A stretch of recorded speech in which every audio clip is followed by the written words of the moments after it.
Օրագիր Նյուզը շարունակում է ուսումնասիրել եւ իր ընթերցողներին ներկայացնել ազգային ժողովի քաղաքացիական պայմանագիր խմբակցության падգամավորների 2023 թվականի հայտարարակները։ Այսօր ուսումնասիրել ենք իշխող քաղաքացիական պայմանագիր խմբակցության падգամավոր Լուսինե Բադալյանի եւ նրա ամուսնու Վահագն Գևորգյանի հայտարարակները։ Որպես անշարժ գույք Լուսինե Բադալյանը հայտարարակրել է համատեղ սեփականությամբ 1 հողամաս Արարատի մարզի Այնթափ համայնքում եւ 1 բնակարան Երևանի Աջափնյակ վարչական շրջանում։ Հողամասը նա ձեռք է բերել 1991 թվականի մարտի 31-ին, բնակարանը 2013 թվականի հունվարի 14-ին։ Տարեվերջին 2 անշարժ գույքն էլ պահպանվել են։ Շարժական գույք ավտոմեքենա իշխանական падգամավորը չի հայտարարակրել։ Լուսինե Բադալյանը Միքշին ՍՊ-ում ունեցել է 48 միլիոն 800 հազար դրամ արժեքով փոխառություն, որը տարեվերջին կազմել է 47 միլիոն 900 հազար դրամ։ Իշխանական падգամավորի բանկային հաշիվներին տարեսկզբին եղել է 198,071 դրամ, որը տարեվերջին հասել է 711,313 դրամի։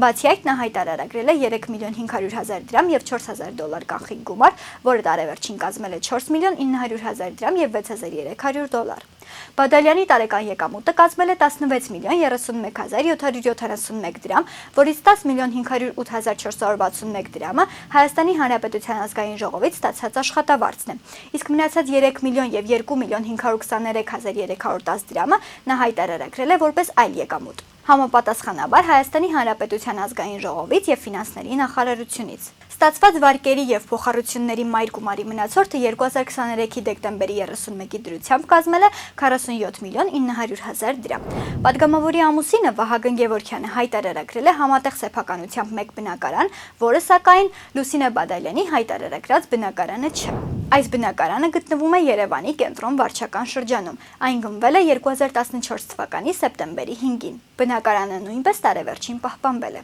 Գևորգյանը հայտարարակրել է 2014 թվականի արտադրության Ford Magnishi ավտոմեքենա, որը նա գնել է 2021 թվականի հուլիսի 9-ին։ Տարեվերջին այս մեքենան նույնպես պահպանվել է։ Իշխանական падգամավորի ամուսնու բանկային հաշիվներին տարեսկզբին եղել է 3885 դրամ, որը տարվա ընթացքում կտրուկ աճել է, հասնելով 184865 դրամի, որպես կանխիկ դրամ նա տարեսկզբին հայտարարակրել է 3 միլիոն 800 հազար դրամ, տարեվերջին 4 միլիոն 500 հազար դրամ։ Վահագն Գևորգյանի տարեկան եկամուտները կազմել են 10 միլիոն 41957 դրամ, որից 6 միլիոն 695180 դրամը, 141875 դրամը եւ 1 միլիոն 163,001 դրամը նրա ստացած աշխատավարձն է տարբեր ընկերություններից։ Իսկ 2 միլիոն 34901 դրամը հայտարարագրված է որպես այլ եկամուտ, համապատասխանաբար Հայաստանի Հանրապետության ֆինանսների նախարարությունից։